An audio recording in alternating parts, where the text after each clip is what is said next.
பேர் இருக்கிறாங்க இல்லையா, அந்த 3 ஆவன்னா தான் இந்த குரு பெயர்ச்சியிலையுமே குருவாக இருக்க போகிறவங்க. விஜயனுடைய அரசியலை பொறுத்த மட்டும் அவருடைய எதிர்காலத்தில் இந்த ஓராண்டு டெல்லி வந்து தர்ம சங்கடமான சூழலையும் உருவாக்க முடியும், ஒரு பாதுகாப்பான ஒரு சூழலையும் உருவாக்க முடியும் அப்படின்றதான். இவருக்கு வந்து உதயநிதிக்கு குரு யாருன்னு கேட்குறீங்களா, அவர் யாருக்கு குருன்னு கேட்குறீங்களா? அரசியல் இவர் முன்னெடுத்து சில விஷயங்களை செய்வார், அடுத்து இன்னொருத்தர் முன்னெடுக்கக்கூடிய விஷயங்களை இவர் செய்வார். அப்படி ரெண்டுக்கு இடையில போகும். அதனால இவருடைய தனித்துவமான ஆளுமைன்றது முழுமையாக நிறுவப்படாத ஒரு சூழல் தான் இந்த ஓராண்டுக்கு இருக்கும், ஒரு வருஷத்துக்கு இருக்கும். ஸ்டாலினுக்கு இந்த வரப்போகிற ஆண்டு வந்து ஒரு சேலஞ்சிங்கான ஆண்டு, இந்த குரு பெயர்ச்சி அப்படின்றது. எடப்பாடி பழனிசாமிக்கு இந்த ஒரு வருஷமும் எப்படின்னா, அவர் கட்சி பதவியை பொதுச் செயலாளர் அப்படின்ற அந்த பதவியை தக்க வைத்து கொள்வதற்கான ஒரு போராட்டமாக இருக்கும். சீமானை பொறுத்த மட்டும் ஒரு நல்ல அமைதியான நல்ல ஆண்டு. இந்த பெண் குழந்தை பிறந்ததுன்றது அவருக்கு ஒரு நல்ல ராசியை, அரசியலில் ஒரு புதிய திருப்பு முனையை கொண்டு வரக்கூடியதாக அமைஞ்சிருக்குது. அது பார்வை வந்து விசாலமாக தொடங்கி இருக்குது. திருமாவுக்கு வந்து இந்த குரு பெயர்ச்சி எப்படின்னா ஒரு ஏறு முகம், அவர் ஒரு குருவாக வரக்கூடியது. இப்போ அதனால் அவருடைய பெயர்ச்சி தான் இது, குரு பெயர்ச்சின்றது அவருக்கான பெயர்ச்சி. அன்புமணி ராமதாஸ்க்கு இந்த குரு பெயர்ச்சி பெரிய அளவில் எந்த விதையும் தாக்கத்தை ஏற்படுத்துறது மாதிரி தெரியல. ஆனால் ஒரு வாய்ப்பு இருக்குது, இந்த ஓராண்டுக்குள்ளே அது நடந்துச்சுன்னா சக்ஸஸ்ஃபுல்லாக இருக்கும். ஆனால் ஒரு வாய்ப்பு இருக்குது. பிரேமலதா விஜயகாந்த் மேடம் வந்து அவங்க இப்போது மனசு சோர்வில் இருக்காங்க. வெளியில் பேசும்போது ஒரு பிரேவ் ஃபேஸை காட்டுறாங்க. ராகுல் காந்தி இந்த ஓராண்டுக்கு நிறைய அப்ஸ் அண்ட் டவுன்ஸு கலந்த ஆண்டாக தான் அவருக்கு இருக்க போகுது, தமிழ்நாட்டை பொறுத்த மட்டும். அண்ணாமலைக்கு இந்த ஆண்டுன்றது ஒரு ப்ராமிசிங் ஆண்டாக இருக்குது, இந்த குரு பெயர்ச்சி அப்படின்றது. இந்த ஓராண்டு தமிழக மக்களுக்கு எழுச்சியும் வீழ்ச்சியும் உள்ள ஒரு வருஷமாக இருக்கும்.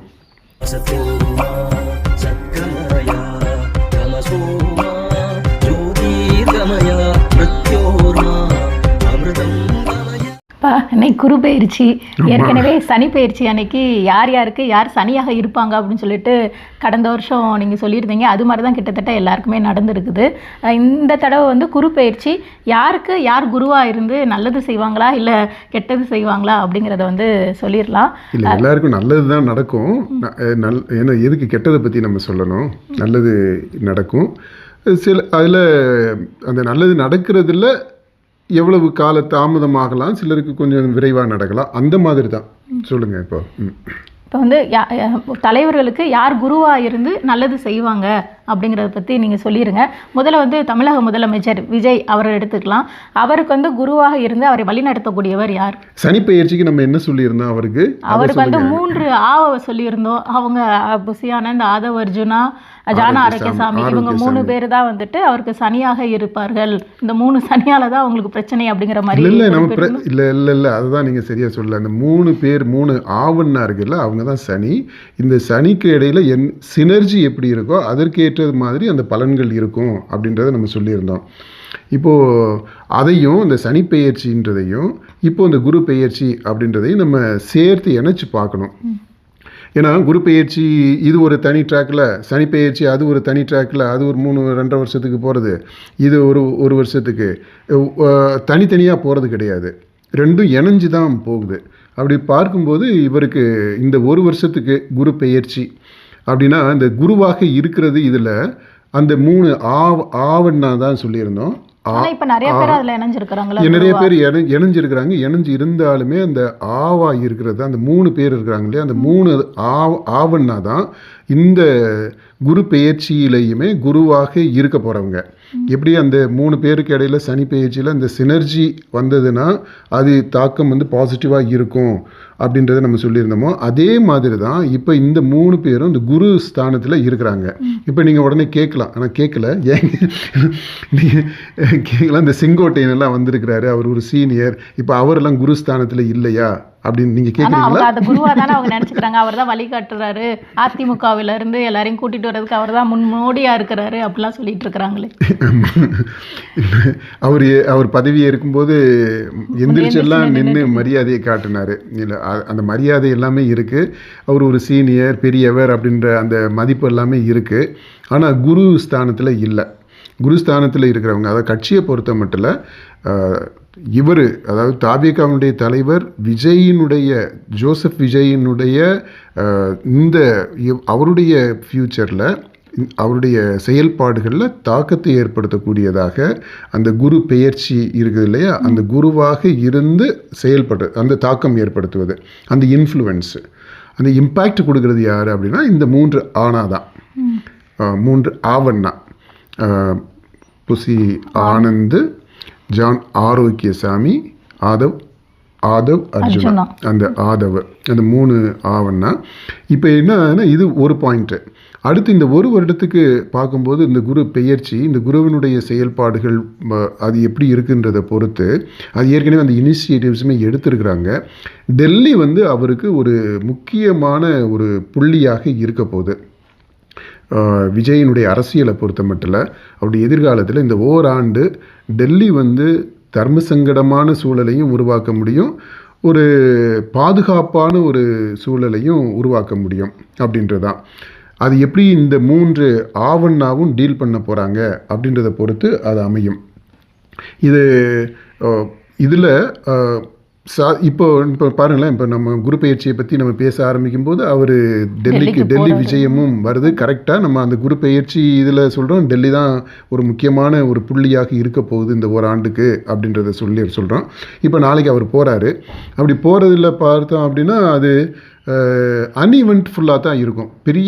அதாவது போகிறது முதல் தடவையாக முதல்வராக போகிறாரு. இதுக்கு முன்னாடி ஒரு கட்சியினுடைய தலைவராக சிபிஐ விசாரணைக்காக போயிருந்தார். இப்போது முதலமைச்சராக போகிறாரு.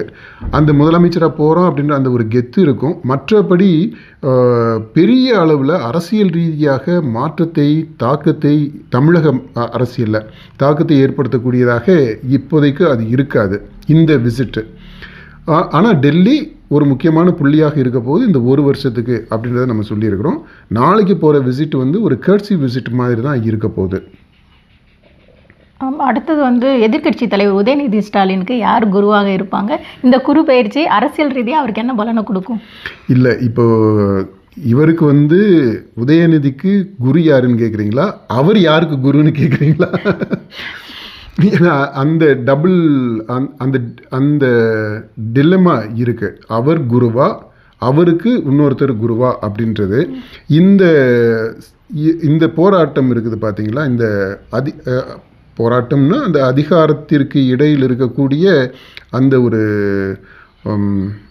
இப்போ சரியான வார்த்தை எனக்கு கிடைக்கல, ரெண்டுக்கு இடையில் இருக்கக்கூடிய அந்த டயலெக்டிக்கலான ஒரு ரிலேஷன்ஷிப்பு. அதாவது இவர் குருவா, இவர் இன்னும் மற்றவங்களுக்கு குருவா, அதான் இவர் குருவாக இருக்கிறாரா மற்றவங்களுக்கு, அல்லது மற்ற ஒருத்தர் இவருக்கு குருவாக இருக்கிறாங்களா அப்படின்றது இது ஒரு வருஷத்துக்கு தொடர்ந்து தான் போகும். அந்த டிலெமா இருக்குது இல்லையா, அந்த டிலெமா ஒரு வருஷத்துக்கு தொடர்ந்து வரும். இப்போ அதனால அவருடைய அரசியல் இவர் முன்னெடுத்து சில விஷயங்களை செய்வார், அடுத்து இன்னொருத்தர் முன்னெடுக்கக்கூடிய விஷயங்களை இவர் செய்வார். அப்படி ரெண்டுக்கு இடையில போகும். அதனால இவருடைய தனித்துவமான ஆளுமைன்றது முழுமையாக நிறுவப்படாத ஒரு சூழல் தான் இந்த ஓராண்டுக்கு இருக்கும், ஒரு வருஷத்துக்கு இருக்கும். அதுக்கப்புறம் நிலைமை மாறலாம். திமுக தலைவர் ஸ்டாலினுக்கு இந்த வரப்போகிற ஆண்டு ஒரு சேலஞ்சிங்கான ஆண்டு. இந்த குரு பெயர்ச்சி அப்படின்றது அவர் குருவாக இருந்து அந்த குரு அந்தஸ்து இழந்த ஒரு நிலையில், அதாவது ஒரு பதவி அப்படின்றத பொறுத்த மட்டும் இல்லை, அவர் அந்த குருன்ற எல்லையிலேருந்து வந்துட்டார். அந்த குரு பெயர்ச்சி அடைஞ்சிருச்சு. இப்போது இந்த குரு பெயர்ந்த நிலையில் அவர் இருக்கிறாரு. இப்போ இந்த ஒரு வருஷமும் எப்படின்னா அவர் கொஞ்சம் உடல் நலத்தை பார்த்துக்க வேண்டியிருக்கும். அரசியல் ரீதியாக அவருடைய அந்த தீவிரமான அரசியல் பணின்றது தொடரும். இதில் நம்ம சொன்னோம் பார்த்தீங்களா, இந்த ஏற்கனவே உதயநிதிக்கு சொன்ன அந்த ஒரு சிக்கலை நம்ம ஐடென்டிஃபை பண்ணி சொன்னோம். குருவாக அவருக்கு இன்னொருத்தர் குருவா அப்படின்றது. அந்த அந்த போராட்டம் இங்கே இவரையும் பாதிக்கக்கூடியதாக இருக்கும். அடுத்து எடப்பாடி பழனிசாமி அவர்களுக்கு ஏற்கனவே அவர் நிறையா சிக்கல்களை சந்திச்சுட்டு இருக்கிறாரு. இந்த குரு பயிற்சி அவருக்கு சாதகமான சூழ்நிலை ஏற்படுத்துமா? எடப்பாடி பழனிசாமிக்கு இந்த ஒரு வருஷமும் எப்படின்னா, அவர் கட்சி பதவியை பொதுச் செயலாளர் அப்படின்ற அந்த பதவியை தக்க வைத்து கொள்வதற்கான ஒரு போராட்டமாக இருக்கும். ஆனால் நம்ம ஏற்கனவே வேறு இடத்துல சொல்லியிருக்கோம், அந்த ஜோதிடம் அல்லாத வேறு ஒரு இடத்துலேருந்து சொல்லியிருக்கிறோம், அவர் ஒரு மிகப்பெரிய சாணக்கியர் அப்படின்ட்டு. நானே பார்த்த அளவுக்கு அது வியந்து சொல்லியிருக்கிறேன். நம்ம பார்த்ததில் தமிழக அரசியல் களத்தில் ஒரு ராஜதந்திரி, ஆமாம், ராஜதந்திரியா சாணக்கியராக அவர் இருக்கிறாரு அப்படின்றது. இந்த தோல்விக்கு பிறகுமே கூட நீங்கள் பாருங்களேன், அவர் துணிச்சலான முடிவுகளை எடுக்கிறாரு.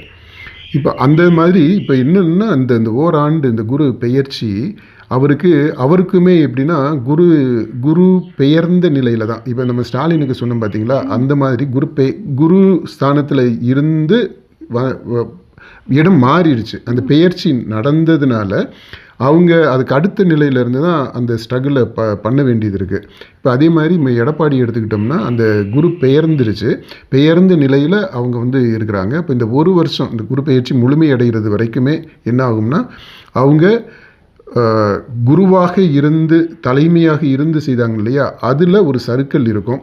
கொஞ்சம் அது பவர் கம்மியாக இருக்கும். அதை நம்ம இப்போவே பார்க்குறோம். அந்த கட்சின்னு எடுத்துக்கிட்டிங்கனாலுமே கூட அந்த கட்சியினுடைய வலு குறைஞ்சு வந்துக்கிட்டே இருக்குது இல்லையா. ஆனால் இவர் கட்சியினுடைய தலைவராக இருப்பார். இப்போ அந்த தலைமையை இதை ஒரு வருஷத்துக்கு கண்டிப்பாக உறுதியாக பற்றி இருப்பார். அரசியல் ரீதியாக அவர் ஏற்படுத்தக்கூடிய அந்த தாக்கம் அப்படின்றது அதற்கேற்ற அளவில் இருக்கும் இந்த ஓராண்டுக்கு. ஆனால் அரசியலில் கண்டிப்பாக அவர் மெயின் ஸ்ட்ரீம் பாலிடிக்ஸில் முக்கியமான நபராக இருப்பார், களம் ஆடுவார் அப்படின்றதுல சந்தேகம் கிடையாது. உயிர் துடிப்போடு அவர் வேலை செய்வார் அரசியல் களத்தில். கட்சியில் அவருக்கு அந்த அதிகாரம் இருக்கும், அதை உறுதியாக பற்றி கொள்வார். இதுதான் இப்போதைக்கு நடக்கும் இந்த ஓராண்டுக்கு. நாம் தமிழர் கட்சியினுடைய தலைமை ஒருங்கிணைப்பாளர் சீமான் அவர்களுக்கு இந்த குரு பயிற்சி அரசியல் பலன் எப்படி இருக்கும்? ஆமாம், இந்த குரு பெயர்ச்சியோடு சேர்த்து பாருங்கள், அதுக்கு கொஞ்சம் முன்னாடி தான் இப்போ அவருக்கு பெண் குழந்தை பிறந்திருக்குது. அது அந்த குழந்தை பிறந்தது ஒரு ராசி அவருக்கு. அதுவுமே இந்த குரு பெயர்ச்சியோடு சேர்த்து இணைச்சி பார்க்கணும். அப்படி பார்த்தோம்னா அவருக்கு இந்த ஓராண்டு வரப்போகிற ஆண்டு ஓரளவுக்கு ஒரு ஆர்ப்பாட்டம் இல்லாத அமைதியான ஆழமான சிந்தனைகளையும் செயல்பாடுகளுக்கான திட்டங்களையும் தீட்டுவதற்கான ஆண்டாக இருக்கும் அவங்கள பொறுத்த மட்டும். அதாவது புலி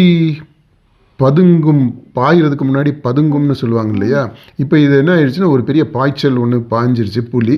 அப்புறம் இப்போ அடுத்த கட்டத்துக்கு அடுத்த பாய்ச்சலுக்கு முன்னாடி கொஞ்சம் ஓய்வு, அதுக்கப்புறம் அது பதுங்கணும். இப்போ எப்படின்னா, ஒரு பாய்ச்சல் முடிஞ்சிருச்சு, அதில் கிடைச்சது என்ன கிடைச்சதோ அதை வச்சுட்டு அது கொஞ்சம் ஓய்வு எடுக்கணும். இப்போ அந்த மாதிரியான பீரியடு இப்போது இந்த ஓராண்டு இந்த குரு பெயர்ச்சி அப்படின்றது. அதுக்கு அடுத்து தான் பாய்ச்சலுக்கு தயாராகிறது இருக்கும்.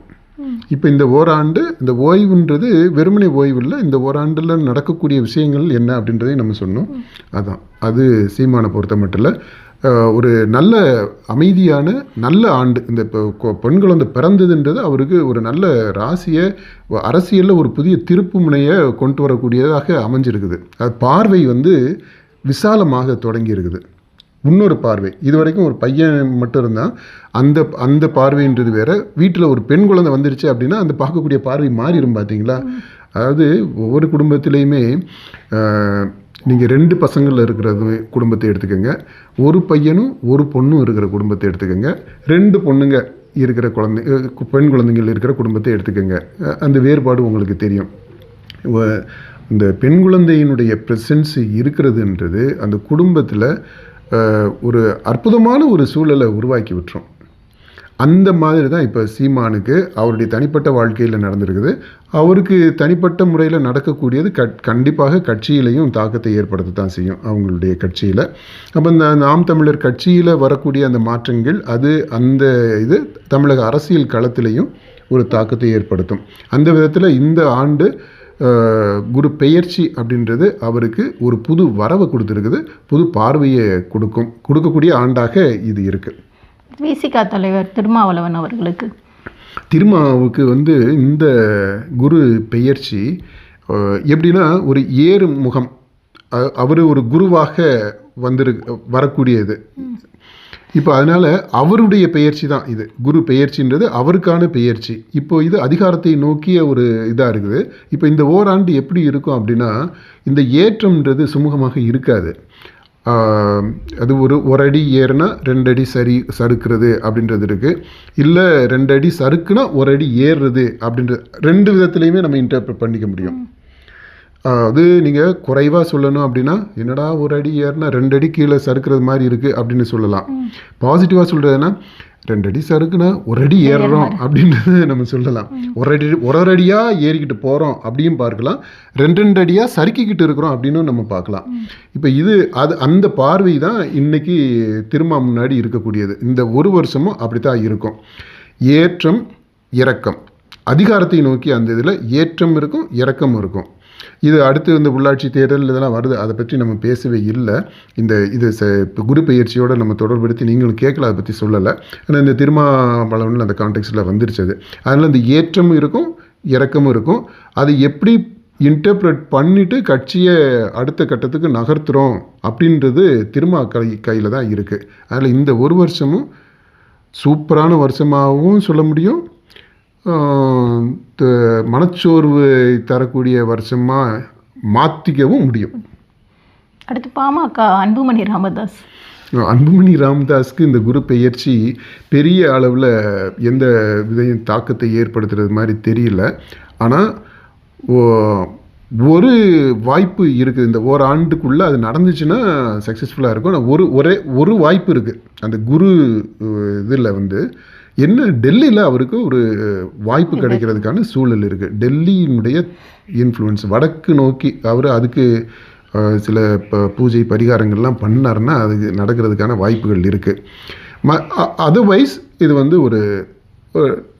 ஒரு வழக்கம் போல் ஒரு ஆண்டாக இருக்கும். பெரிய அப்ஸ் பெரிய டவுன்ஸ் இருக்காது. ஆனால் ஒரு பெரிய வாய்ப்பு அவருக்கு இருக்குது. அவருடைய குருவான அவங்க அப்பா கூட இணைகிறதுக்கான வாய்ப்புகள் இருக்குது. இது ஏற்கனவே இணைஞ்சிட்டாங்களே, அது ஒன்றும் பெரிய இது. இப்போ அந்த தேர்தல் முடிவுகள் வந்த பிற்பாடு அந்த தேர்தலுக்கு முன்னாடி வரைக்கும் இருந்துச்சு, அந்த உக்கிரமான ஒரு இது இருந்தது. அதுவுமே நமக்கு எல்லாருக்குமே தெரியும். அது அந்த பார்கெயின் பண்ணிக்கிறதுல யாருக்கு எங்கே எவ்வளவு போகும் அப்படின்றதில் அந்த இதில் தான் ஆரம்பித்தது. அதுக்கப்புறம் இந்த தேர்தல் தாவேகா வந்ததுலேருந்து விஜயினுடைய ப்ரெசன்ஸ்னால டோட்டலாகவே அந்த ஃபார்முலாஸ் எல்லாமே மாறிடுச்சு, தற்காலிகமாக மாறி இருந்தது. இப்போ அதுக்கப்புறம் தேர்தல் முடிவுகள் வந்த பிற்பாடு ஓரளவிற்கு அவங்க ராசி ஆயிட்டாங்க அப்படின்னு தான் தோணுது. இந்த சனி பெயர்ச்சி இது குரு பெயர்ச்சியை பொறுத்த மட்டும் இல்லை, குருவாக இருப்பார், அவருடைய உடல் நலத்தை மட்டும் பார்த்துக்கிறணும். இவர் ஒரு பிரமாணிக்கம் உள்ள ஒரு நல்ல அன்பான மகனாக இருப்பார் அப்படின்றது தான் இந்த ஆண்டு. அதான் இந்த வருஷத்தை பொறுத்த மட்டும் இல்லை, அன்புமணிக்கு குடும்ப ரீதியாக பிரச்சனை இல்லை, சுமூகமான ஒரு ஆண்டாக இருக்கும். குடும்ப வாழ்க்கையை பொறுத்த மட்டும் இல்லை, அது அப்பா மகன் உறவையும் சேர்த்து ஒரு சுமூகமான ஆண்டாக இருக்கும். அரசியல் செயல்பாடுகளை பொறுத்த மட்டும் இல்லை சுமூகமாக தான் இருக்கும். அவங்களுடைய ஜாதி ரீதியான செயல்பாடுகள், அது வன்னியர் அந்த இதை எடுத்துக்கிட்டிங்கனாலும் அது ஒரு சுமூகமாக தான் இருக்கும். போட்டி இப்போ அப்படியெல்லாம் வர்றதுக்கு வாய்ப்புகள் இல்லை. அல்லது இந்த வன்னியர் வெர்சஸ் நான் வன்னியர் போராட்டம் அப்படின்ற அந்த மாதிரி எல்லாம் இப்போதைக்கு இந்த ஆண்டுக்கு வர்றதுக்கு வாய்ப்பு இல்லை. ஆனால் இவருக்கு ஒரு பெரிய வாய்ப்பு, ஒரே ஒரு வாய்ப்பு இருக்குது. அது மட்டும் முக்கியமானது இந்த குரு பெயர்ச்சி ஆண்டில் நடக்கக்கூடியது அன்புமணியை பொறுத்த மட்டும் இல்லை. அடுத்து தேமுதிக பிரேமலதா விஜயகாந்த். பிரேமலதா விஜயகாந்த் மேடம் அவங்க இப்போது மனசு சோர்வில் இருக்காங்க. வெளியில் பேசும்போது ஒரு பிரேவ் ஃபேஸை காட்டுறாங்க.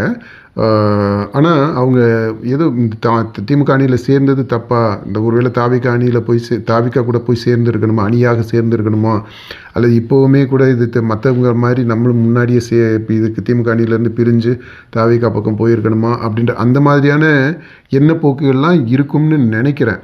ஏன்னா அவங்க அவங்க அவங்க இப்போ ஒரு மனசோர்வில் இருக்கிறாங்க அப்படின்றது இருக்குது. இந்த மனசோர்வு அவங்களுக்கு இருக்கிறது இந்த ஆண்டு இந்த குரு பெயர்ச்சி முழுக்கவே தொடரும் அவங்களுக்கு.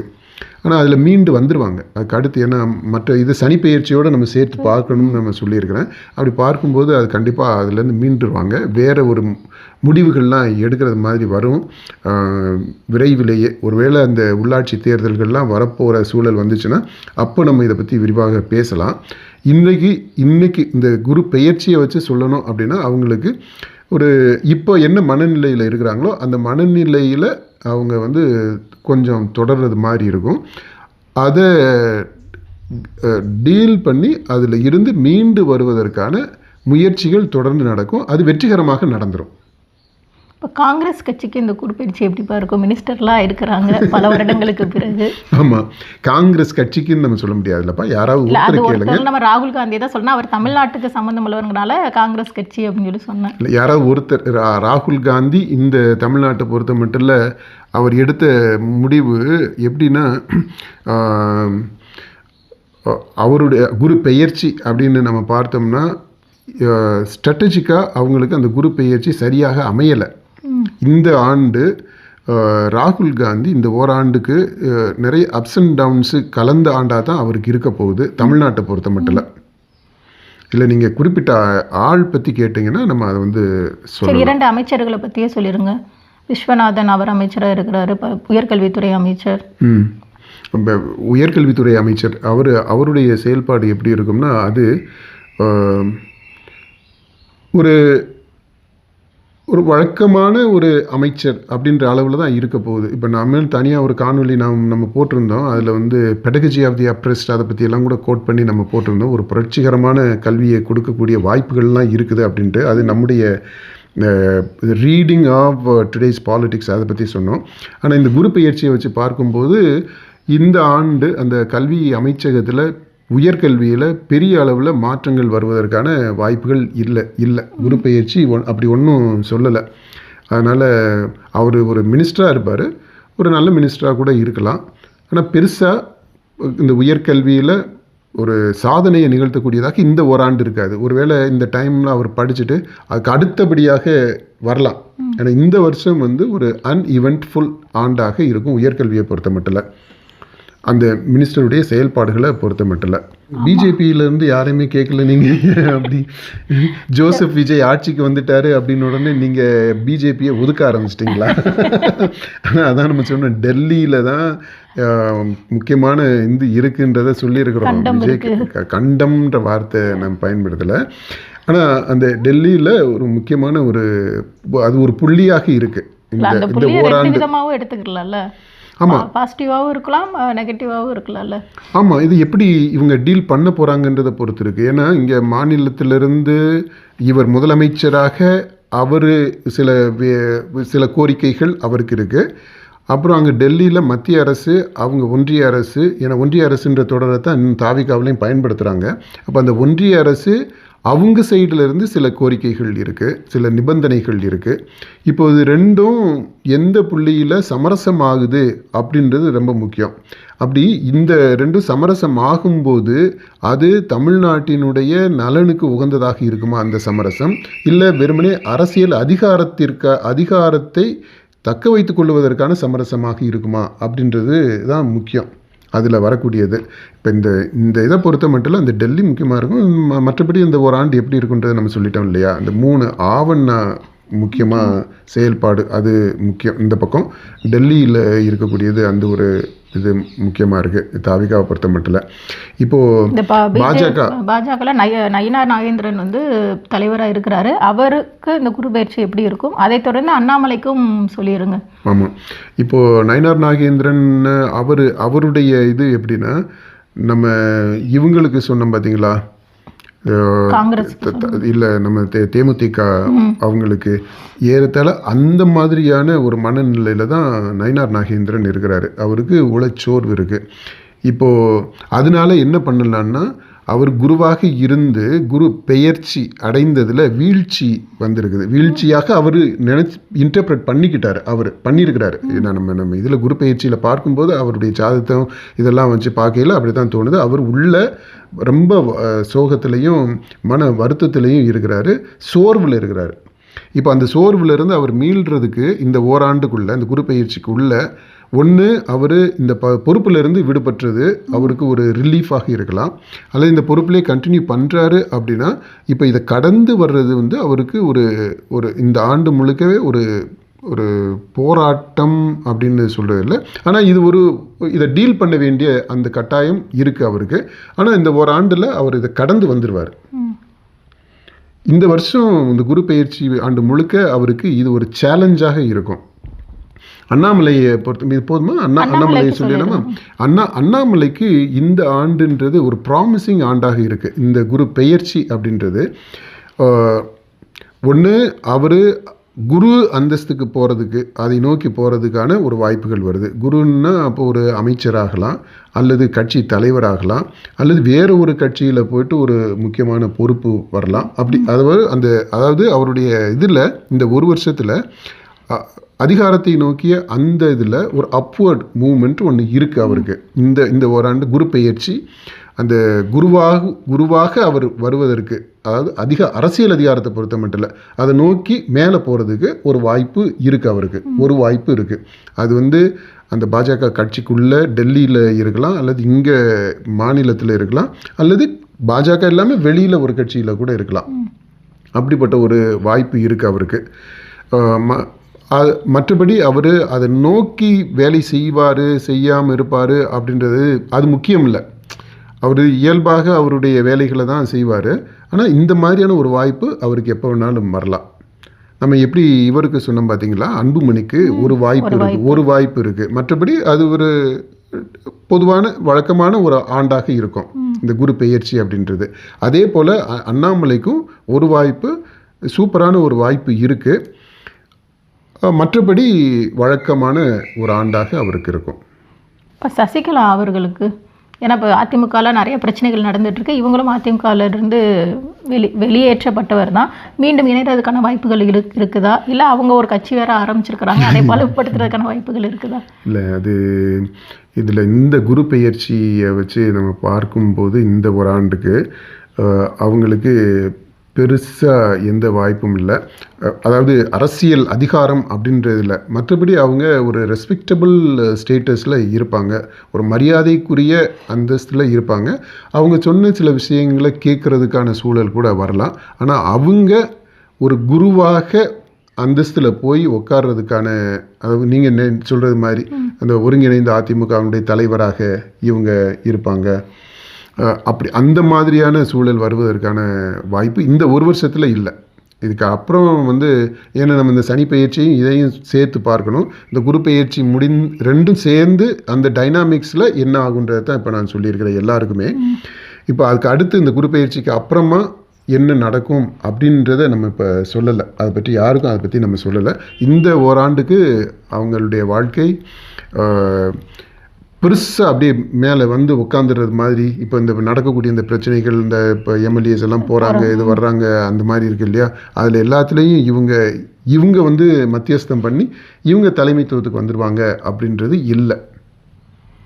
இப்போ அரசியல் தலைவர்களுக்கு எல்லாருக்கும் சொல்லிட்டீங்க, தமிழக மக்களுக்கும் இல்லை, நீங்கள் சொன்ன உடனே இல்லை உங்களுக்கு இல்லை, அப்போ உங்களுக்கு என்ன வைப்பீங்களோ நினைச்சேன். ஏன்னா இந்த ஜோசியக்காரரு எல்லாருக்கும் ஜோசியம் சொன்னார், கடைசியில் அவர் எத்தனை நாள் பதவியில் இருப்பாருன்றது சொல்லாமல் விட்டுட்டாரு. அப்போ அந்த மாதிரி எதுவும் நம்மளை மடக்க பார்க்குறீங்களோ அப்படின்னு நினைச்சேன். நான் இப்போ ஜோசியம் எல்லாம் சொல்லலை, இது குரு பெயர்ச்சிக்கான அரசியல் பலன்கள் என்ன அப்படின்றத நம்ம சொல்லிக்கிட்டு இருக்கிறோம்.